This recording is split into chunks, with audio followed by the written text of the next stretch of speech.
Welcome back to another episode of The Working Audio Tools with myself, Ed Thorne, and my co-host, Paul Third, brought to you in association with DistroKid for all of your online musical distribution needs. We have another mix episode for you, and this time it has come from one of our own contacts. This is actually a good friend of one of my good friends, so she asked us to mix this track, and she's looking forward to listening to the two mixes. I gave her the brief. I said, you know, I'll try and honour the genre. Paul will get very creative, and she was excited at hearing the contrast. This artist is called Sydney Joe Jackson, and the track is called You Make Me.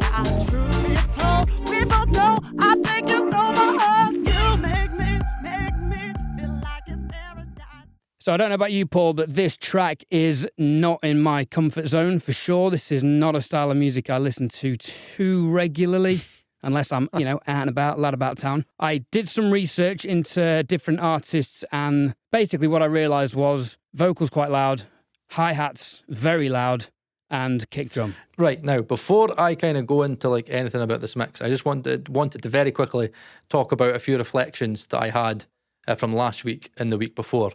I have kind of had the realisation that Ed was 100%, as much as it pains me, ladies and gentlemen, thems and theys, it does pains me. Ed was 100% right on the snare. It was too dry, and, I've taken a lesson about feel and about how important feel is, and the reason, in regards to reverb, it's very stylistic, but what I did was I separated the snare from the rest of the track, and it didn't fit, and it was too dry.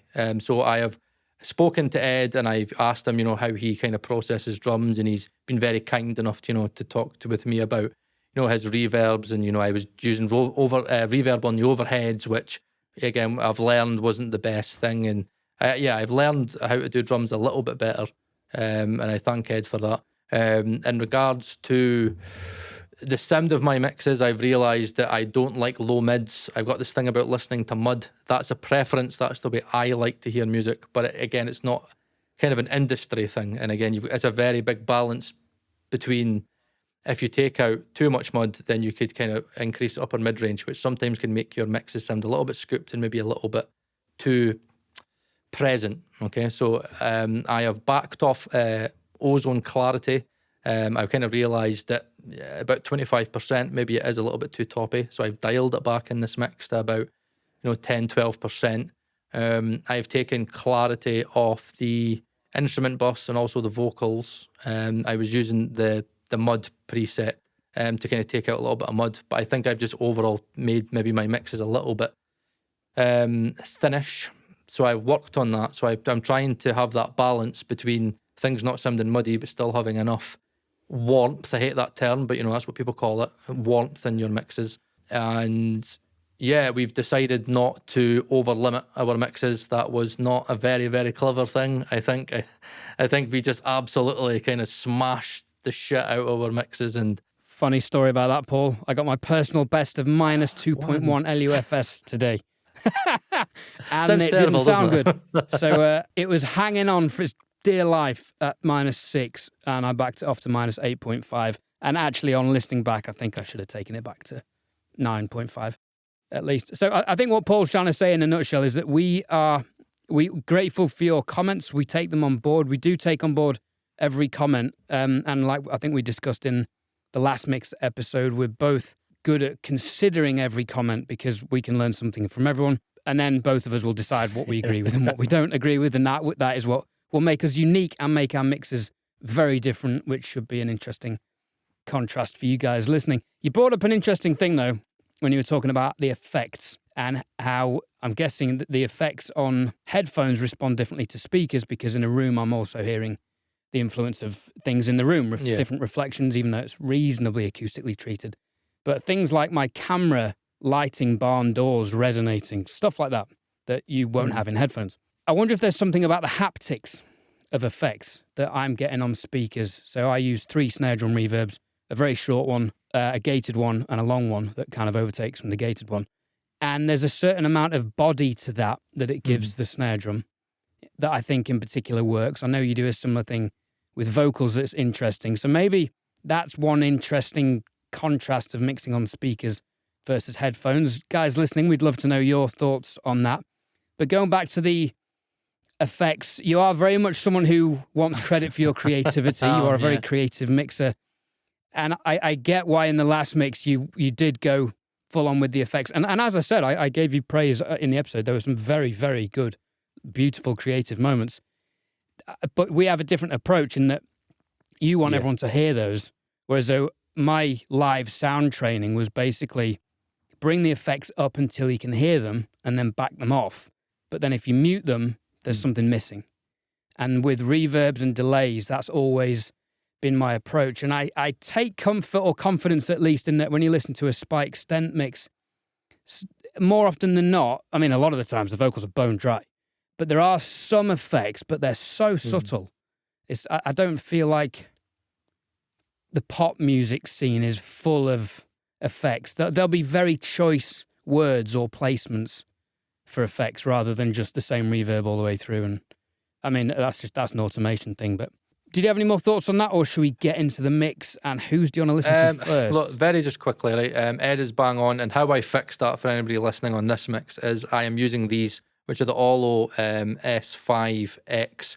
They work extremely well with room simulations. They're made to work with room simulations. So I've been using D-Sonic real phones again, which I didn't use with these the new Hyphamans that I got because there isn't a profile in real phones. So again, what the real phones is giving me is what Ed's talking about. It's giving me the sound of the room, which essentially is probably like, synthetic reverbs or whatever.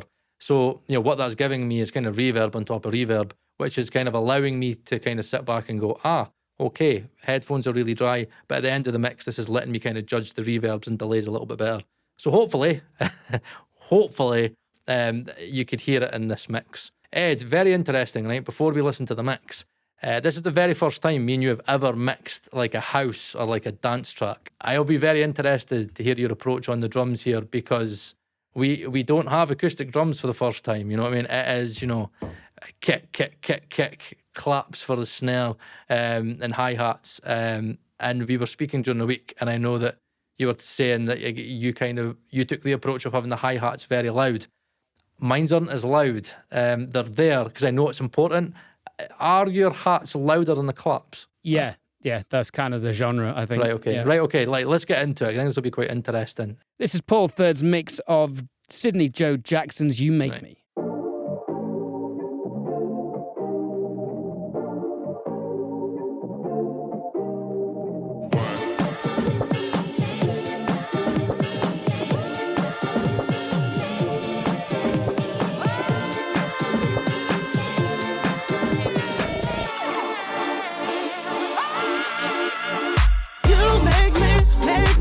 Feel like it's paradise. You make me. No, there's no way to hide.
right, that was Paul Third's mix of Sydney Joe Jackson's You Make Me. You've done something consistently very well in this mix, which, talking about effects, as we did in the intro, you have created placement and movement in the track with the effects on the vocals really, really well. You've got a nice effect on the synth throughout. What have you done to the synth? My favourite.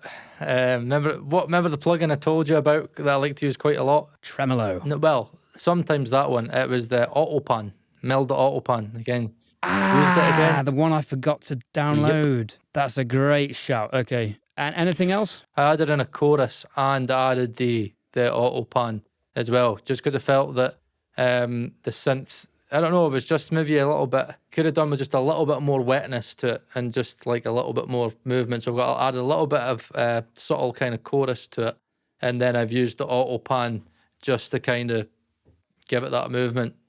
Just because obviously you've got the kick and you've got the claps, like just the beat kind of going solid all the way through it. So it kind of gave me the space to do that. For anybody who doesn't know, obviously you won't know, but there was a whole effects track. So there's just one track that's got all the effects on it. And there's certain times where I was just kind of automating the panning to go from left to right. So sometimes it would go right, left, and then an effect would go left, right, just to kind of add a little bit of interest sometimes. All right. Well, I'd say that was a good choice. Yeah, I mean, look, the main thing that stood out for me was the creation of movement on everything. In the verses, there's a really nice placement and lift with the vocal ad-libs, backing vocals, which helps create space. It's almost like you've had your Atmos head on early and you've decided to put the vocals in the ceiling. Again, Paul's nodding at me, right? Well, it's funny because when I listen on my hyphemans, it does kind of feel a little bit Atmosy, but it's genuinely just like verb and delay, and using it in the right context. So I've got like the main vocal like drier than what I normally do, because again I was listening on these near the end. But I did have the ad-libs a little bit kind of reverby, so it was in the right place to add that depth. And then what I was doing, I was just automating left and right, like what I was doing with the effects track. I was kind of just, on certain ones, I would just do that and just kind of move them, just to, again, give you a little bit of movement and interest. And I think that on mixes like this, you can kind of get away with it, because that's what I was struggling with, was because there wasn't that much to the mix. It was quite a sparse arrangement. Okay, you've got the nice effects and stuff, but it did feel like, right, I've got to kind of do certain things to keep your interest and to kind of keep that kind of track going. So yeah, I did kind of have my Atmos head on a little bit for this. Yeah, I'll tell you what's interesting though is that I can get that perceived distance and height from the PSI. Yeah. So that's just how effing good these speakers are. Yeah, and again, the background movement in the second chorus, when it's the chorus vocal, but the instrumentation backs down, that movement of the ad-libs was good. Again, that's definitely more creative than mine. There's automation in the panning, so it's different widths and in different places. But yeah, that movement you've captured, I think, makes the track, it sparkles a bit better. When you hear my track, you're probably going to think I've gone super over the top on punch. Okay. On everything, I think, in comparison. I think we went for a very similar vocal sound. I was a bit worried about this because I ended up using quite a few layers. I used the new Sonable DS to get rid of some of the spectral resonances. There was it about 12K? There's something in the microphone where that microphone, Sydney's a great singer. I think, Sydney, I'll give you a microphone because the Scarlett I don't think is doing you any favors. No, I agree. Because I know I've used that microphone. I've recorded myself with it. I've done a session with it. It can't handle high SPL levels and it just collapses on itself, which I think is what we can hear. Yeah. So to try and counteract that, I had DS soothe, some dynamic stuff going on, another layer of soothe, and I think even another layer of soothe. Hopefully you can't hear it. Maybe you can. Other than that, I thought you got quite a thick, rich bass sound. I think the effects on the synths really help them sit. I think you've done that better than I have. Right, okay. And when you said the hi-hats were loud, I was thinking they were going to be loud. Again, you're going to hear a contrast with mine. Mine are loud. When I say loud, to me, it's like, yes, they're audible. You know what I mean? It's like, yeah, you can hear them. But so hang on. So Paul's idea of loud is, they're in the mix, right? I think, look, this is a learning curve for me, right? Because they're not muted because they're drums. Fuck drums. Who cares about drums? Look, see, at the end of the day, right, it's going to be a learning experience because people that know this genre are either going to say, yeah, Paul just had them like there, or either they're going to be like, no, Ed is bang on and he made the right decision to have like the hi-hats. I really struggled with it. I was in two minds. I was like, do I have the hi-hats loud? Do I not have them? Like, do I just have them so they're there, or do I have them? Honestly, mate, I'd say that was out of the whole mix. That was the thing that I spent most time deliberating on. Like, should I have the hi-hats loud? Should I not? And I was like, no, what? Right. I'll just fucking make a decision, and then we'll get feedback and stuff, and people will say, yeah, fucking he made the right decision, or fucking so and so never. Yeah. And if we were, working with the client on this, 100%. they can say more of this, more of that. Yeah. Can I ask one question? Because I find it quite interesting that this wasn't picked up. Now, I really struggled with the kind of breakdown bit. Like where there's two drums. There's like an overall drum bit. It's at the start. And then there's a drum loop at the start loop, that's kind of and filtered slightly. And the drum loop comes back in the middle. I found it really difficult because I found their voice was just way too dry.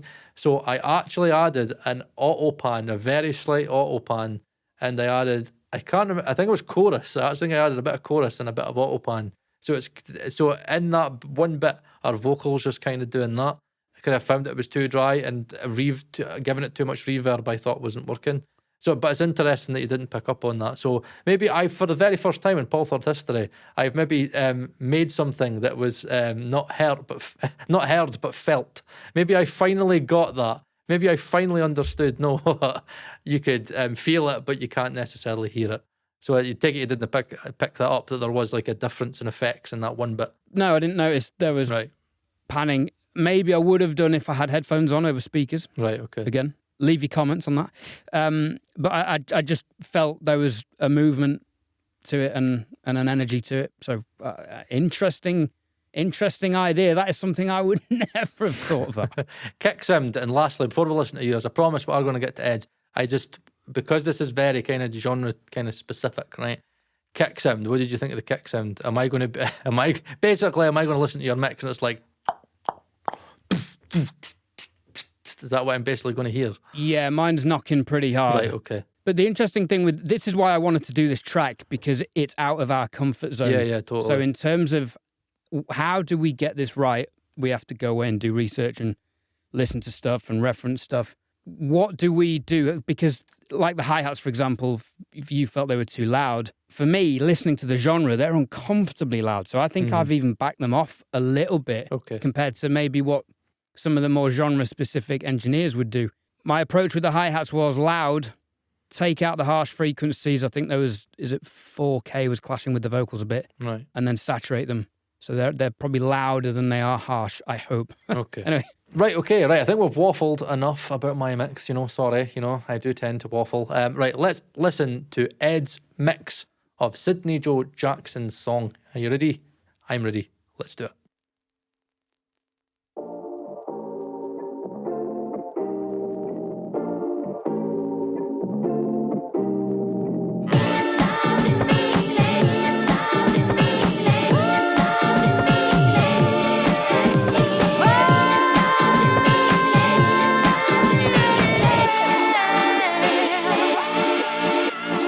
You make me feel like it's paradise. You make me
If you don't have an in-house mastering engineer like we're fortunate enough to have with Marcel at Act2 Make with the Working Audio Tools, DistroKid have you covered.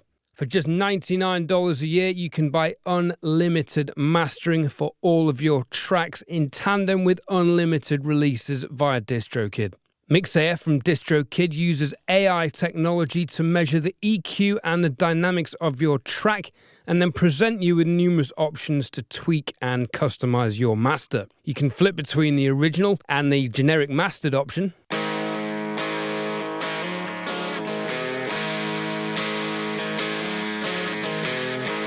Blame it on the whiskey, blame it on the bad weed.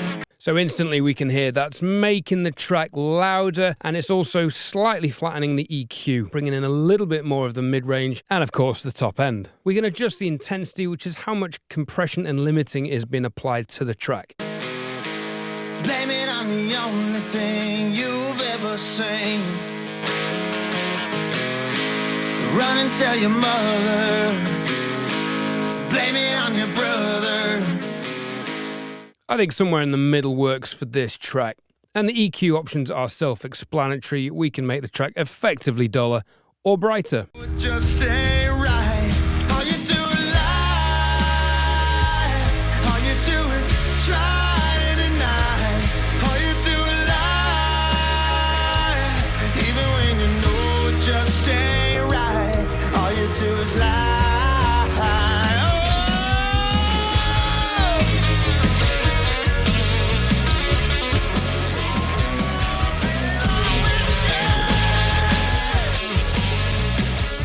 Download your mastered track and release it as easily as you do all of your other unlimited uploads. Get 30% off your DistroKid subscription using the Working Audio Tools VIP link below.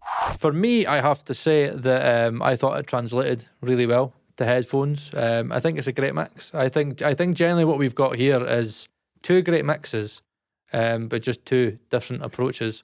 As always, a mix of the two would probably be spot on. Did you feel that my mix translated decent to the PSIs? Like it translated all right? Yeah, it was fine. I just wanted more punch.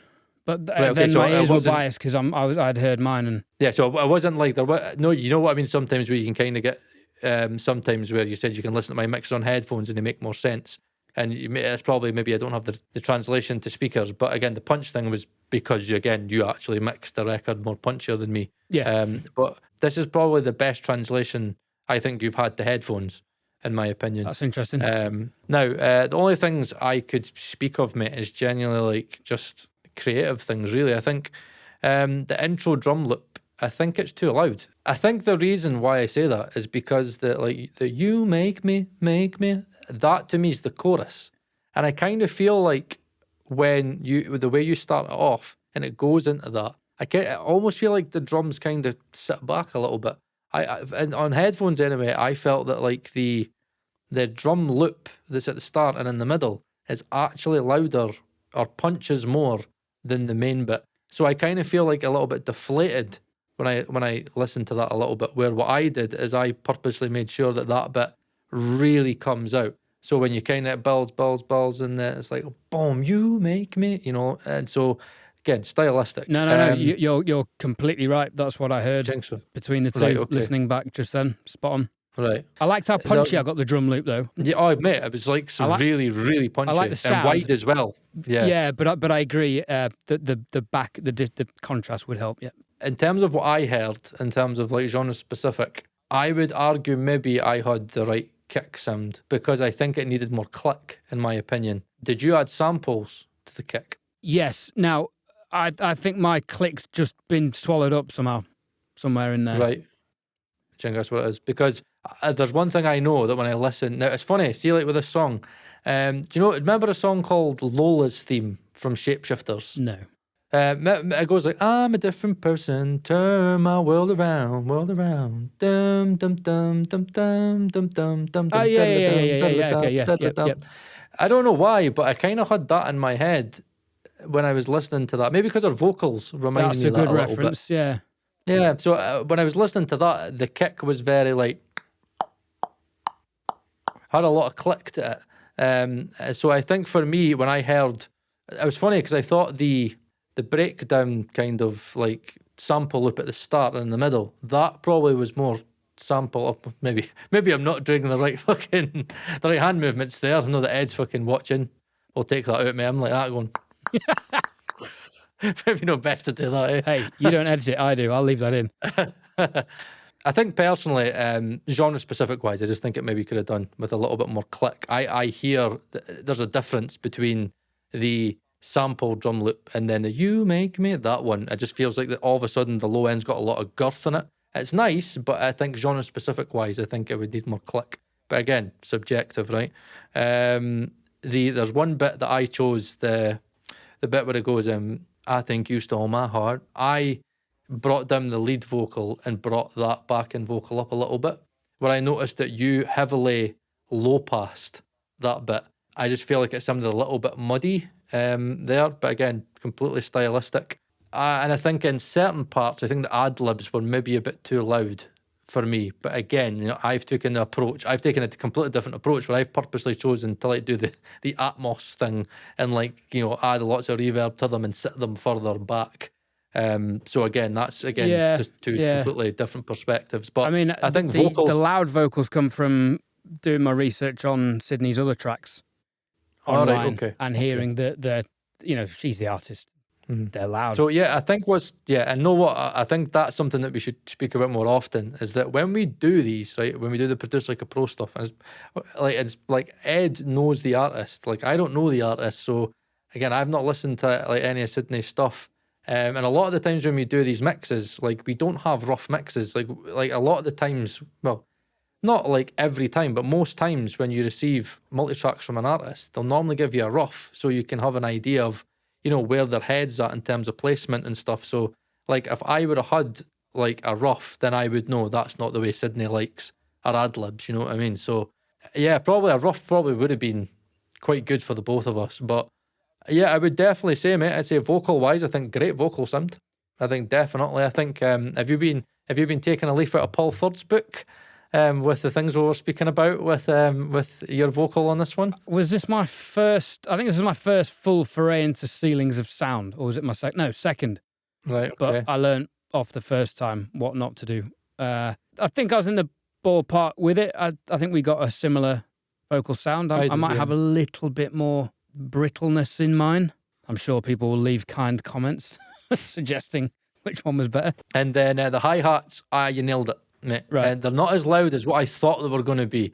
It was almost like, remember the whiskey mix where I was like, I think I've maybe fucking had the guitar solo a bit loud, and you were like, Paul, I thought it was going to be maybe a little bit louder than that. But yeah. I was flapping because I was like, fuck, my hi-hat's going to sound super, super quiet. Like, you've got the right level. It's just like my hi-hats are here and yours are here. But it is correct. Like if I could go back to my mix, I would bring the hi-hats up to the level you have. They're not clashing with the vocal from what I'm hearing on headphones. It's interesting because you've got the PSIs and they're very detailed. I kind of wonder if that's like, saying that my hyphens are very detailed, but you did say you worked a lot to make sure that it didn't clash with the vocal. So I'm going to say that we both can hear detail really well on our monitoring. So I'm going to say you did a very good job to keep the snare, the hi-hat in the right position, but you've not kind of got it to clash with the vocal. I just think that you've got the level right. I did the same as you. I saturated the hi-hat as well.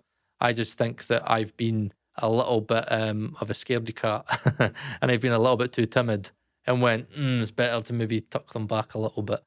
But I think we should be very happy with those two mixes. I think there's definitely a lot of great things to take out of both mixes. I would like to think that people would listen to both mixes and say, these are both two great mixes, two different approaches, but they're two good mixes, just different approaches. And I think if me and Ed get to that point where it's like not a case of one mix, being technically better than the other, just being, an element of taste, then I would love that's the position I think me and Ed want to be in. I'm Paul Third, he's Ed Thorne. And I think that's how we're going to end the podcast. So is there anything else you'd like to add, Ed, or are you happy to call that, to end it on a positive note? Are you happy to do that, or is there anything you would like to mention? Just that I couldn't unhear the movement in your track when I was listening to mine, and I just thought, okay, so I'm obviously going to go away and nick some of those ideas and, and for the purpose of my portfolio, maybe do a slightly better version. It has been definitely emotional. I'm going to steal it this week. It's been definitely emotional this week, Ed. I've got a lot of things off my chest. Yes, and I feel a little bit happier with myself. I think, Ed, you'll be feeling a little bit happier with yourself as well. And that's all that matters. If we can leave every week feeling a little bit happy, a little bit happier in ourselves, then a little bit of a Brucey bonus. So, yeah, are you happy to call that a day, Ed? Absolutely. But it's all right because in a week's time, I will hate this mix, as always. On that blonde bombshell, it's been emotional. Thanks for tuning in. Next week, we have a very special guest. Oh, yes. I was just going to leave it there. Yes. Okay, are we going to say who it is? I daren't in case he bails. Okay. Right. It is a very big guest, right? So stick around, and if he does turn up, which I hope he does, then yeah, it's going to be a great one. So it's goodbye from me, goodbye for him. See you next week.